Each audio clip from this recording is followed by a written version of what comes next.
7, 6, 5, 4, 3, 2, 1.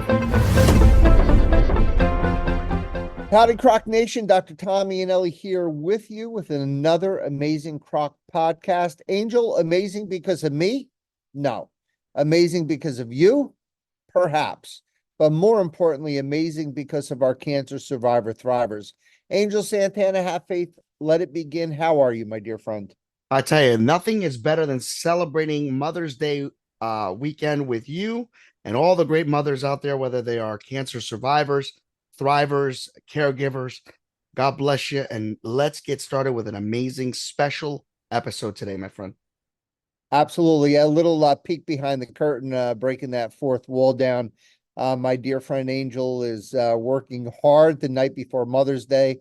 Probably doesn't even know where he is right now, but he's here co-hosting with me to be able to send this very special Mother's Day edition of Have Faith, Let It Begin. Angel, we are going to have a very special edition, and it's going to be dedicated to our mothers that are survivor thrivers living with cancer.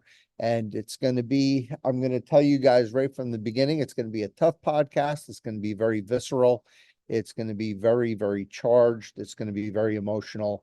But I think it's a very important podcast because I think it's really important that we do acknowledge the extra challenges and the extra obstructions and obstacles that young mothers face when they're not only facing the challenges, the day-to-day challenges of being mom, but also the day-to-day challenges in being a cancer survivor.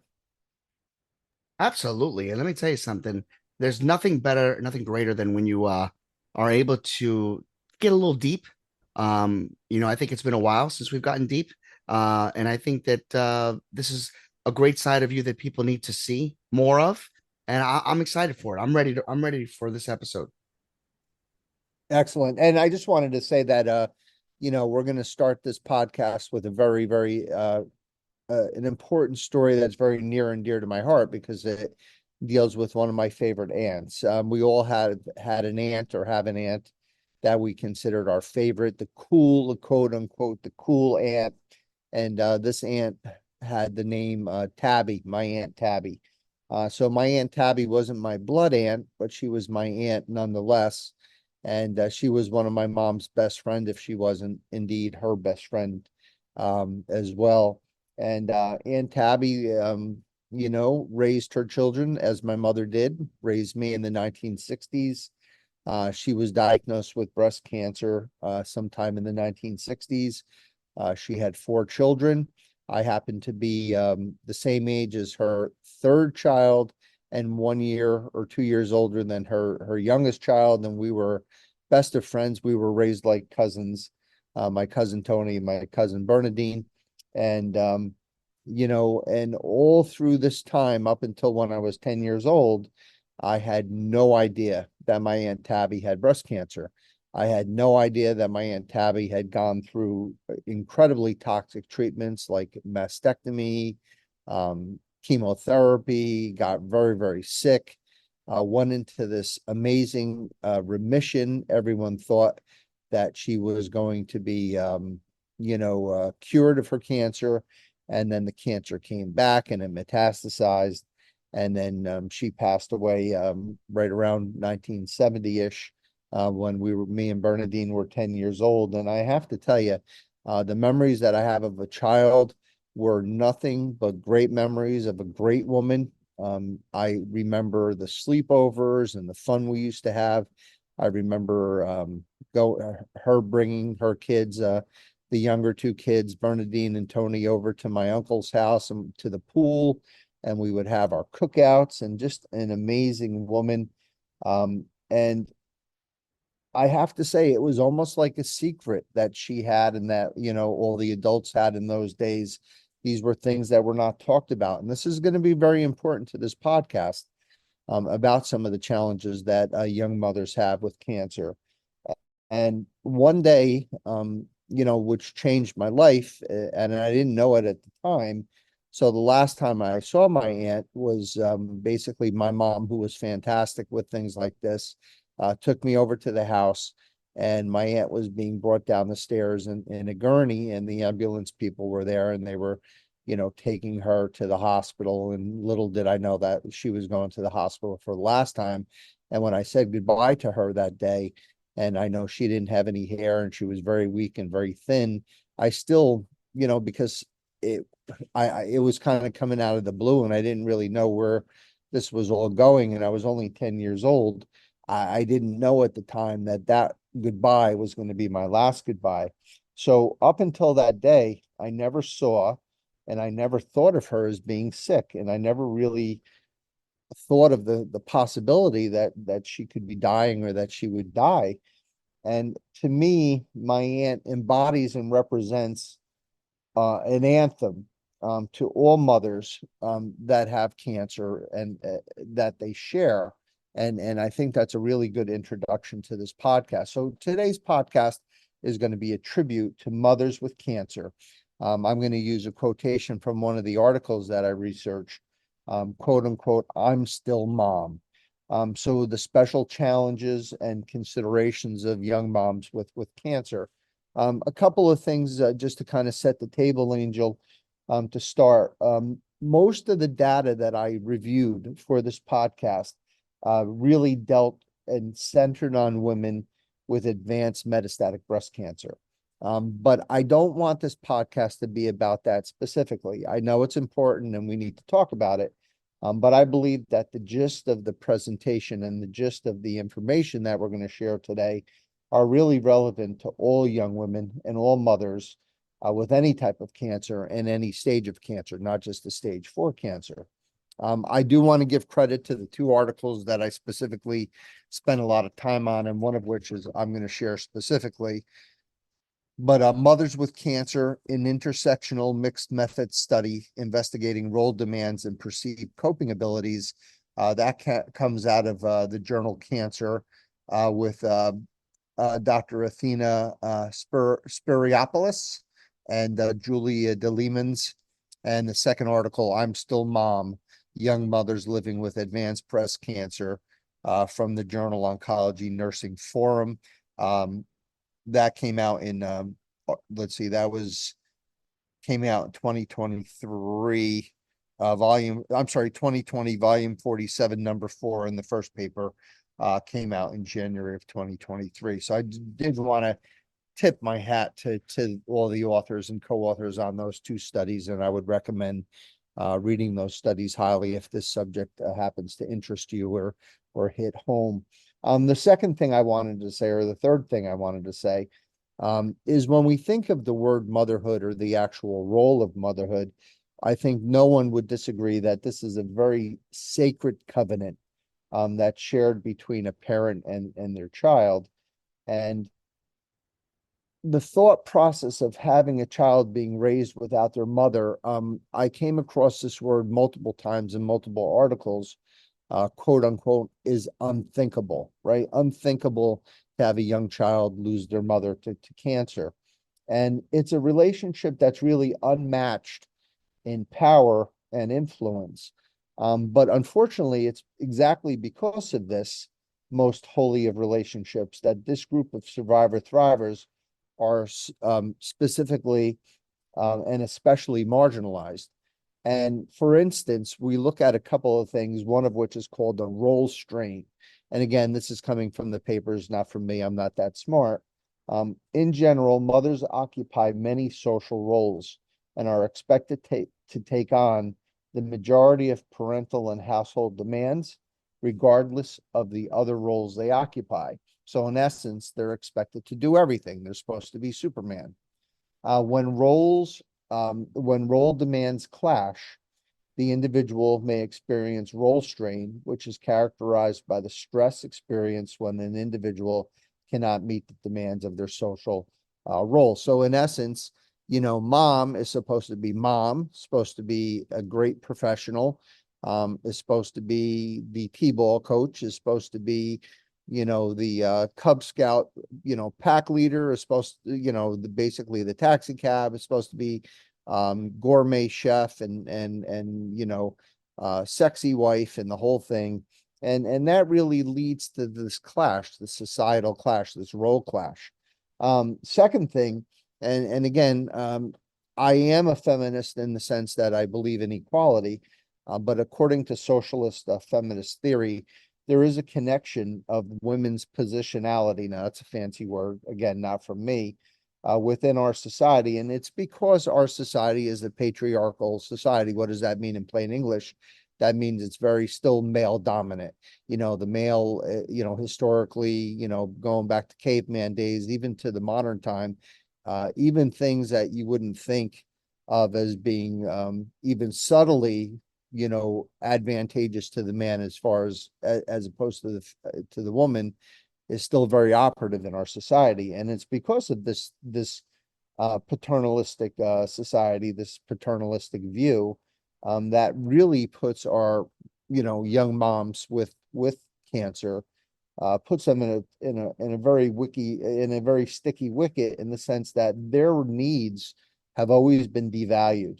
And really, we operate in a system which operates in a very high pressure environment for mothers with cancer, because they have to meet and prioritize their parental labor, and that could make things worse by their gender roles and their norms that dictate that mothers should prioritize their families, including their children, above their own self or their own lives.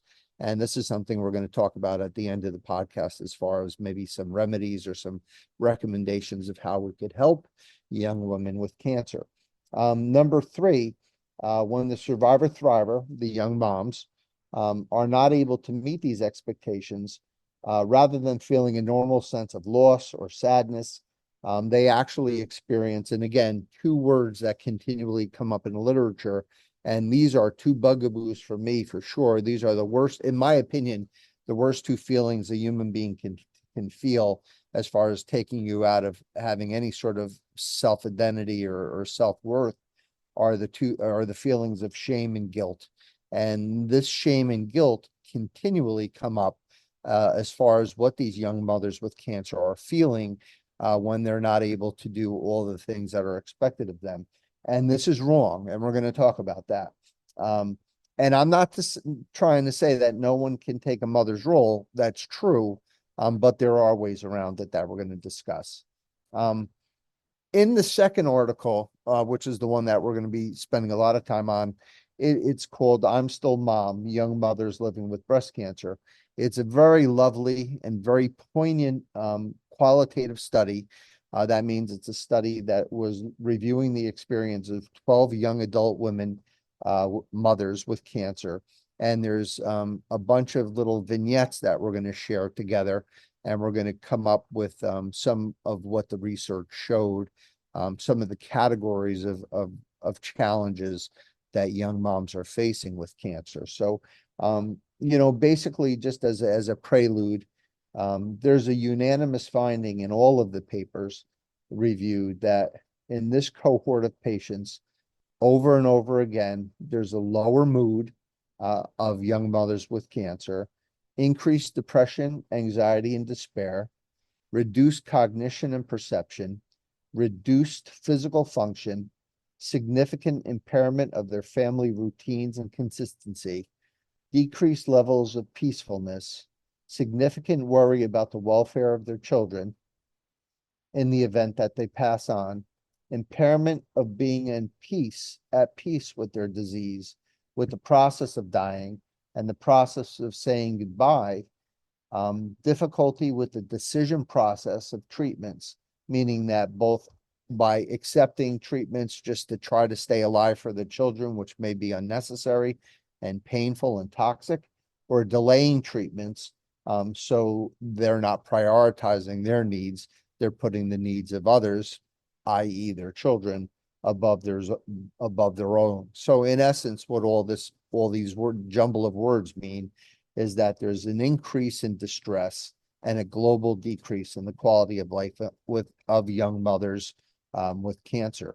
The four themes identified were the impact of illness and death on the children, loss of parental roles and responsibilities, trying to maintain their parental norms, and the influence on treatment decisions, as we just discussed.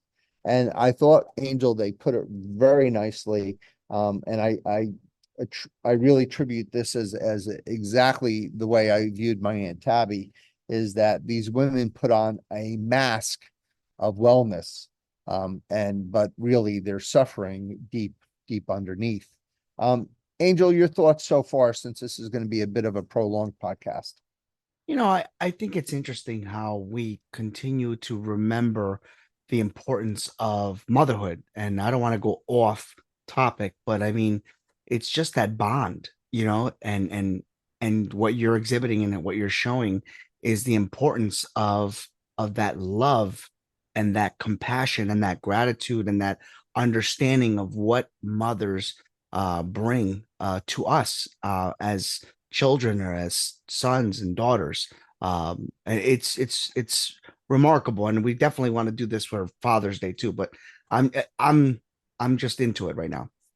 Yeah, no, I appreciate it. So there, again, these papers are extraordinarily detailed. And again, I apologize. This will be a bit of a longer podcast. But there are sub themes to our sub themes to our sub themes. So the 5 sub themes that I got out of the papers was um, women wanting to be known as the person that they are. Again, very powerful. I'm still mom. I mean, that really says it all. Even though I have cancer, even though I may not have hair, even though I might be sleeping more, I might appear to be in pain or not be able to do everything, I'm still mom. Living is more than surviving, getting through it and being connected to others. So these were some of the sub themes that came up in these beautiful and again poignant, I use that word again, poignant vignettes. So to discuss the concept again, getting to the vignettes, I'm still mom. So what I'm going to do is I'm going to read some excerpts of some of the words from the mothers themselves. And I really think it's brilliant. And really, I'm so thankful to these 12 women for sharing these thoughts, these intimate thoughts that they had about their challenges to share with our CROC Nation. So I'm still mom. So quote unquote, this is happening, but I'm still your mother. I'm still going to be here for you. I still love you. It doesn't change anything. It may mean that mommy needs to sleep more than some mommies. It may mean that occasionally mommy can't come to something because she's got a doctor appointment and all. So, again, close quotations. Um, as far as another sub theme, we're going to start with being mom. Being a mom in general is hard. Being a mom with cancer is incredibly hard, and that's why we're having this podcast today, in tribute of these women. So we'll start with the context of worrying about their children, and the future of their children. Quotation. The thing I think that makes me most upset is her. I could talk about me and like, yeah, it's me. I'm gonna die one day, but it's her that makes me most upset, I think. And another open quotations. I want to be, I want them to be good people. I want them to be nice people. And I'm not always going to be here just to tell them that.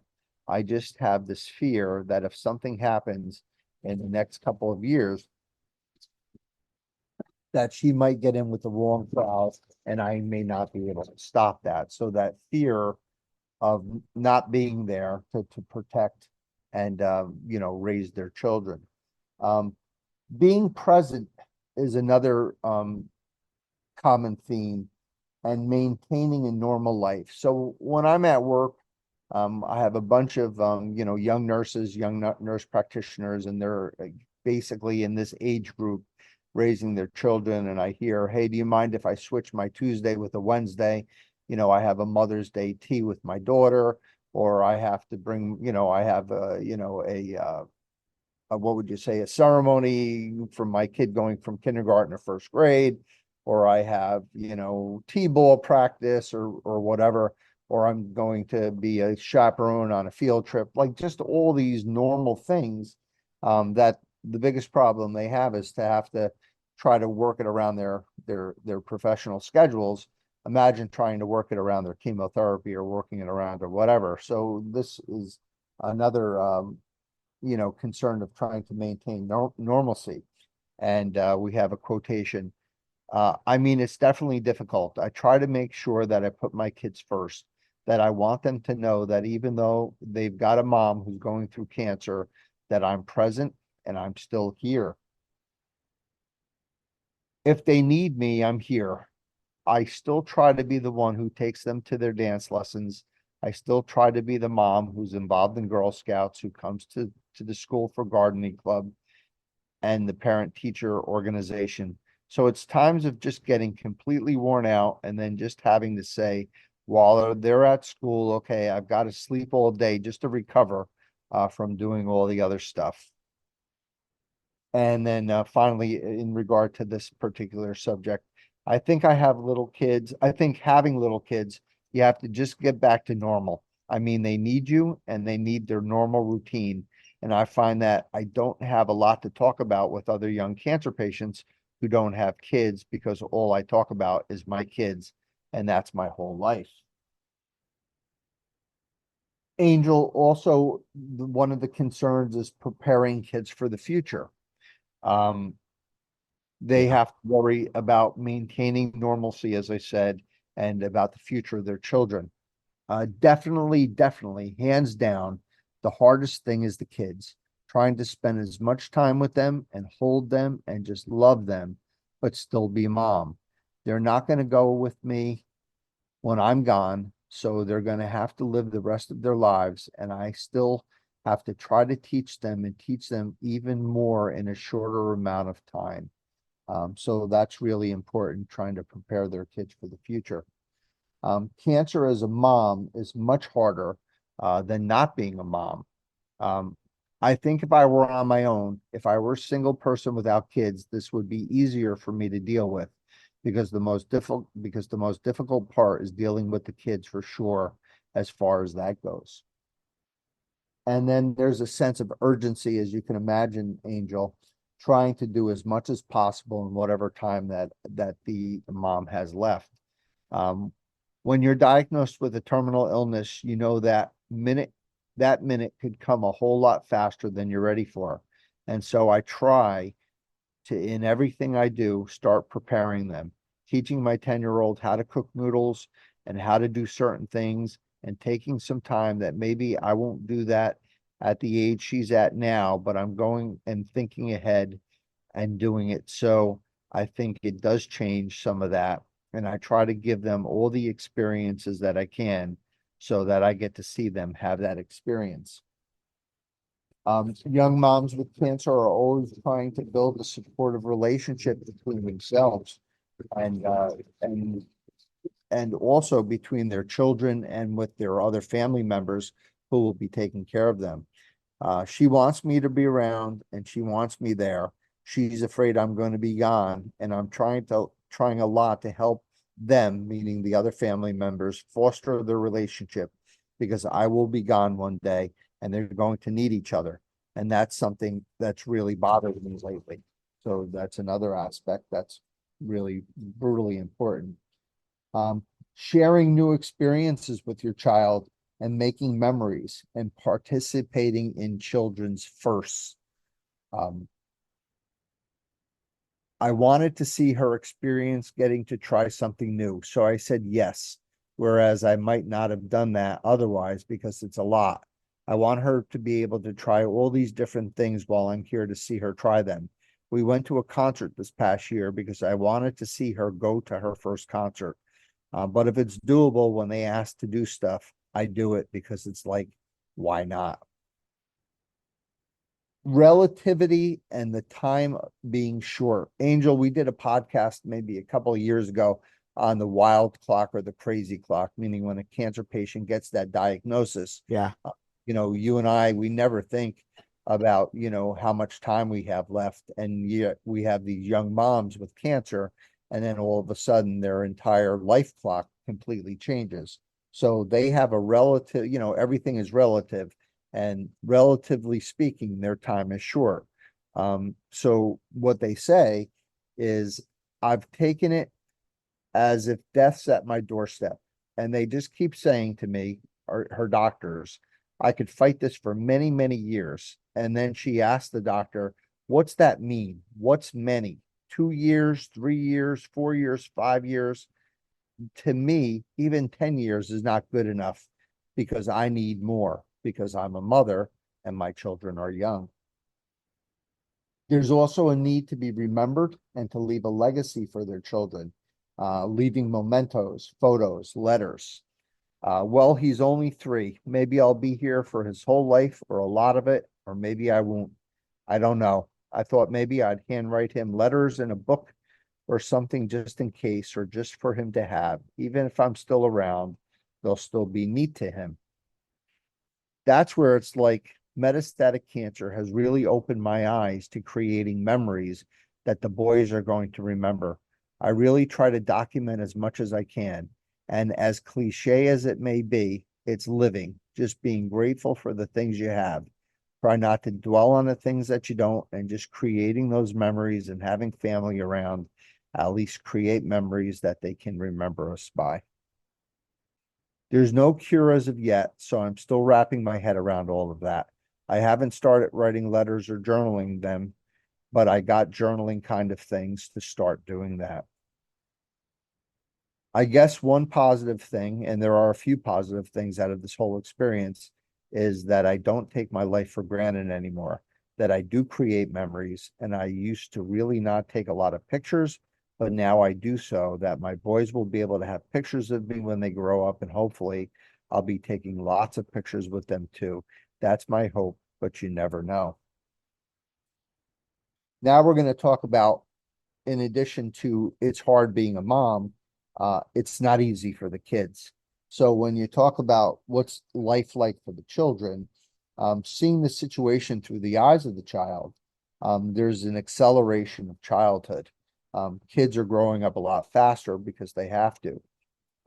And my girls, they've had to grow up faster than when they should have, and they're doing a lot themselves. We wanted them to be kids. We wanted them to enjoy themselves. And that's what we really try to still push for and aim for, is giving them their childhood. We don't want to take that away from them. In a lot of ways, cancer's already disrupted that. So children are growing up a lot faster when their mothers are cancer survivors. Kids also want predictability, Angel. They want consistency. They want rhythm. When they lose these things, they are affected, they are vulnerable, and they are traumatized. They also have a desire not to grow up because they feel in their heads psychologically that if they grow up, they will lose their parent. There's also an uncertainty and an inability to make promises to your kids because you don't know if you can make these promises and they'll be upheld. For example, but the solar eclipse was a big deal because, of course, the first thing my oldest one tells me is, Mom, you have to be here for the next one in 7 years. You have to be here for the next one. And of course, that was hard. You put on your brave face, but it's hard to even verbally make that promise because I don't ever want to feel that I've let them down. There's also a shift of responsibility to the children. The children take on more and they want to protect their parents.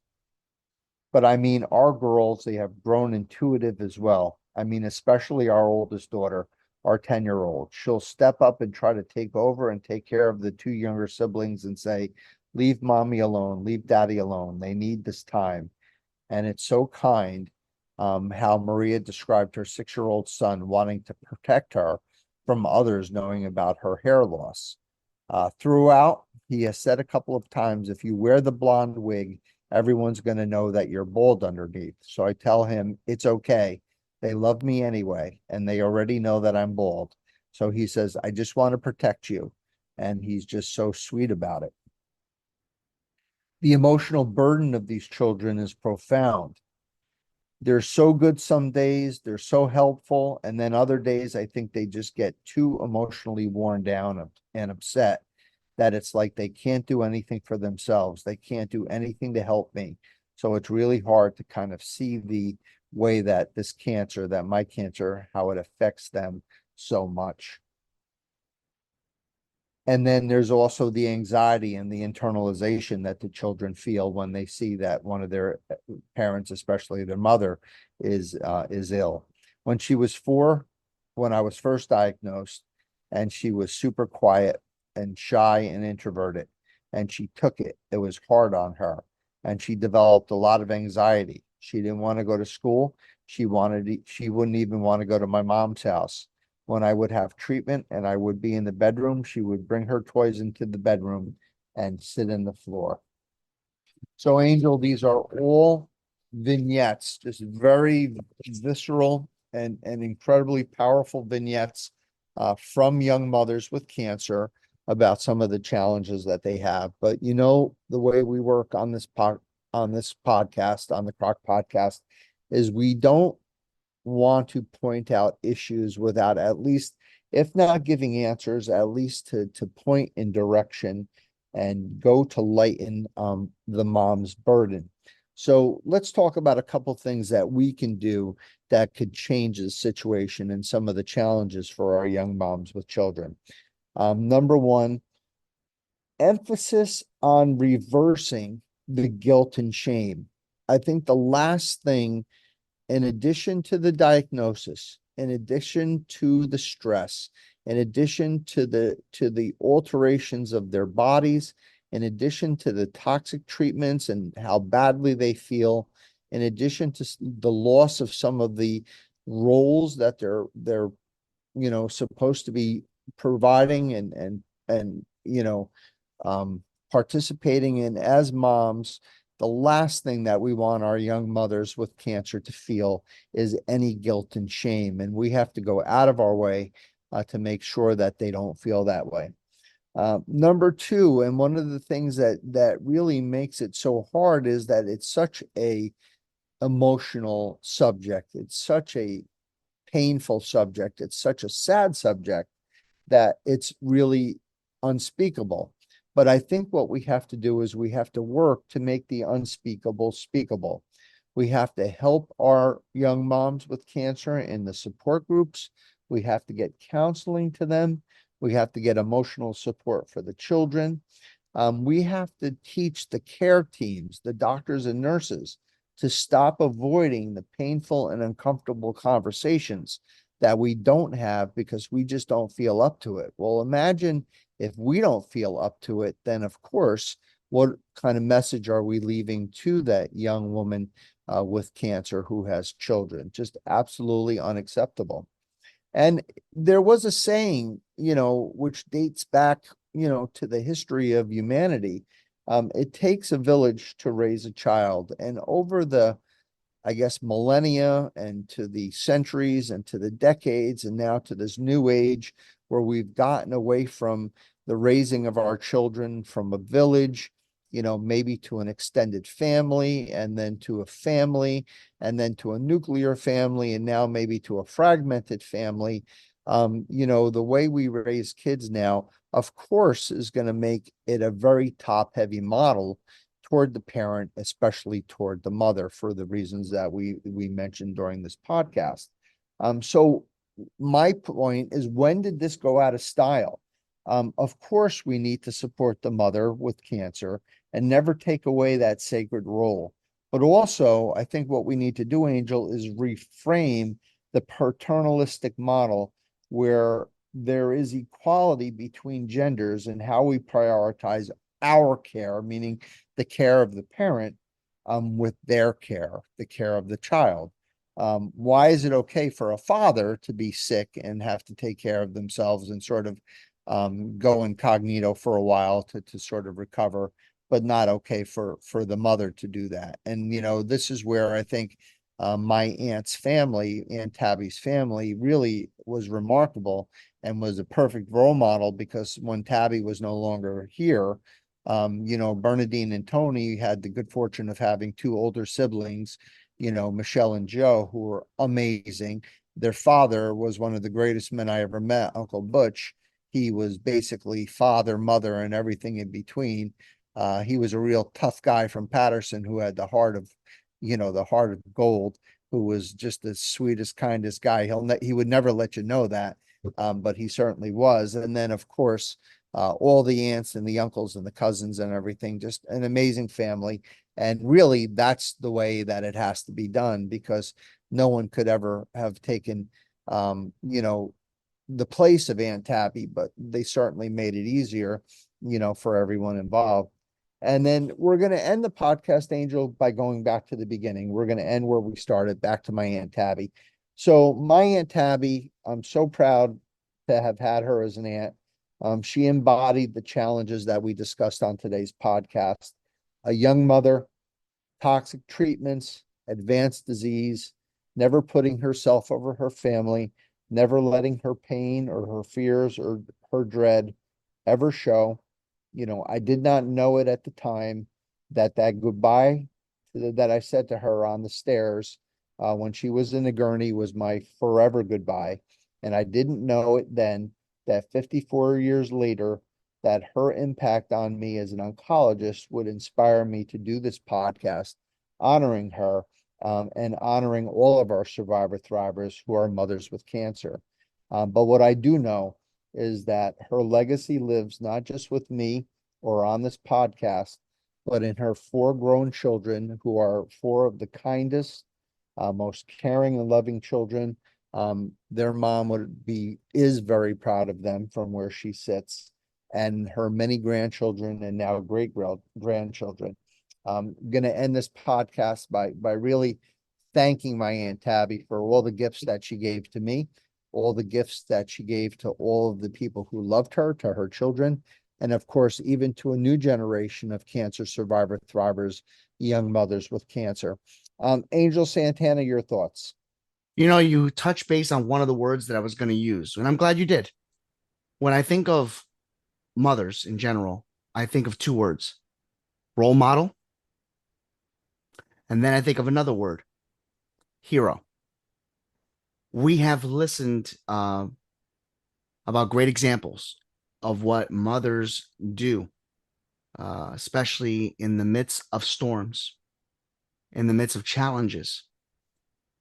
I'm remembering episode number 10 in our first season, where we had a heroes module. And I encourage each one of you to go back and also listen to it. It is entitled A Mother's Love. And we had a special guest, Michael John Benzea. I think that is another great segue into that episode. But I want to leave off by saying the following. New generation of Tabbies will exist. Old generations of Tabby, including Tabby herself, will never be forgotten. We need more role models, more heroes like Tabby to strengthen the world with better mothers. And I think she's a great example of what mothers are all about. Angel, thank you so much for your kind words and for your very wise words. And again, today's podcast honoring moms with cancer. So much respect to you guys, not only being able to imagine and deal with the tragedies of your diagnosis and the fears and despair that you have with your diagnosis and the toxicity of your treatments, but all the pressures and all the extra challenges that we discussed at length today. So much respect, so much love for you guys. And just to let you know that everybody here, not just on the CROC podcast or in the CROC Nation, but throughout, the cancer oncology world, we love you and we respect you for your courage and your bravery and for your strength. And please listen to what we said. It's hard, but we don't have to make it harder by making you feel that guilt and shame. It's hard, but we don't ever want you to feel that you can't reach out and get help or assistance that makes you weak. We know that it's hard, but we want to let you know that you can count on others to be able to help you and assist you in raising your children to become the kind, wonderful, giving, caring, empathetic, and compassionate humans that you want them to be.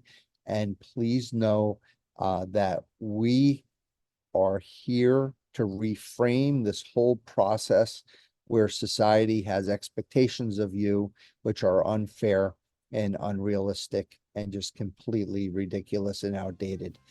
So on behalf of Angel Santana, Have Faith, Let It Begin, and the rest of the CROC Board of Directors, we end this podcast as we end each podcast by wishing all of you, especially our young cancer mothers, a long, healthy, happy, and cancer-free life. God bless you. God be with you. Peace.